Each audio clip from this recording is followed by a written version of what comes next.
வணக்கம். தமிழ் ஃபுட் கார்னர்ல இன்னைக்கு சக்கரை பூசணிக்காய் பொரியல் பண்ண போறோம். இந்த காயை பரங்கிக்காய், அரசாணிக்காய், மஞ்சள் பூசணி இந்த மாதிரி எல்லாம் சொல்லுவாங்க.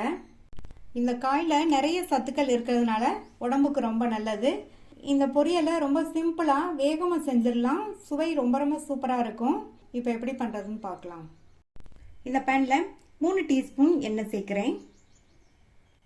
எண்ணெய் சூடாயிடுச்சு. அதில் 1/2 டீஸ்பூன் கடுகு பொரிஞ்சதும் அதில் 1 டீஸ்பூன் கடலைப்பருப்பும் 1 டீஸ்பூன் உளுந்தம்பருப்பும் சேர்த்துக்கோங்க.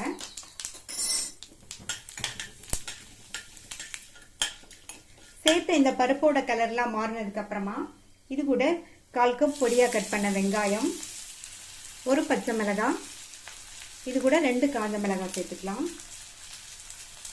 அடுத்து கறிவேப்பிலை,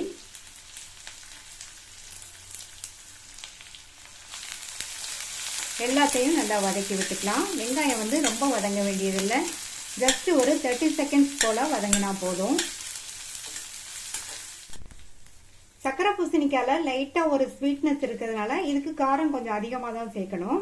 நீங்கள் உங்கள் டேஸ்ட்டுக்கு தகுந்தபடி காரம் சேர்த்துக்கங்க. இப்போ சக்கரை பூசணிக்காவை இதில் சேர்த்துக்கலாம். நான் கட் பண்ணி வச்ச இந்த பூசணிக்காய் பார்த்தீங்கன்னா 1/4 கிலோ அளவுக்கு இருக்கும். நான் இந்த மாதிரி நீல சைஸ் துண்டுகளாக கட் பண்ணியிருக்கேன். இந்த மாதிரி கட் பண்ணி போட்டால் பொரியல் பார்க்குறதுக்கும் நல்லா அழகாக இருக்கும். அடுத்து இதில் 2 பிஞ்ச் மஞ்சள் தூள் சேர்த்துக்கலாம். சேர்த்துட்டு எண்ணெயிலேயே ஒரு 2 நிமிஷத்துக்கு நல்லா வதக்கி விட்டுக்கோங்க.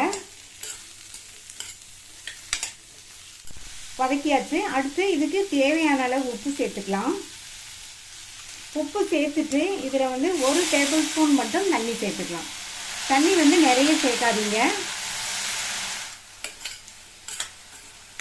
நல்லா ஒரு தடவை கலந்து விட்டுறலாம். தண்ணி நம்ம நிறைய சேர்த்தோம்னா இந்த காய் ரொம்ப குழஞ்சு போயிடும். மூடி வச்சிடலாம். இந்த காய் குழையாம நல்லா சாஃப்டா வெந்து வரட்டும். இடையில திறந்து பார்த்து அப்பப்போ கிண்டி விட்டுக்கங்க. காய் வெந்துட்டு இருக்கும்போது ஸ்டவ்வை லோ மீடியம் ஃப்ளேம்ல வச்சுக்கோங்க. இப்போ 5 நிமிஷம் ஆச்சு. திறந்து பார்க்கலாம். காய் பார்த்தீங்கன்னா நல்லா சாஃப்டா வெந்திருக்கு. இந்த அளவுக்கு வேக வச்சுக்கணும், குழைய விட்டுறக்கூடாது. அடுத்து இதில் 1/2 டீஸ்பூன் சீரகத்தை 1-2 இடிச்சு சேர்த்துக்கங்க. இந்த மாதிரி சேர்த்தோம்னா நல்லா வாசனையா இருக்கும். அடுத்து இதில் தேங்காய் துருவல் சேர்த்துக்கலாம்.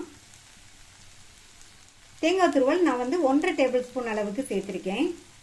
சேர்த்துட்டு நல்லா இந்த மாதிரி மிக்ஸ் பண்ணி விட்டுறலாம். அடுத்து இதில் பொடியாக கட் பண்ண கொத்தமல்லி இலைகளை சேர்த்துட்டு ஒரு தடவை மிக்ஸ் பண்ணி விட்டுட்டு ஸ்டவ் ஆஃப் பண்ணிடலாம்.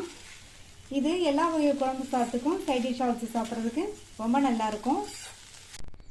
ரொம்ப ஈஸியாக வேகமாக பண்ணக்கூடிய சுவையான சத்தான சக்கரை பூசணிக்காய் பொரியல் ரெடி ஆயிடுச்சு. நீங்களும் இதை ட்ரை பண்ணி பார்த்துட்டு உங்கள் கமெண்ட்ஸை சொல்லுங்கள். தேங்க்யூ.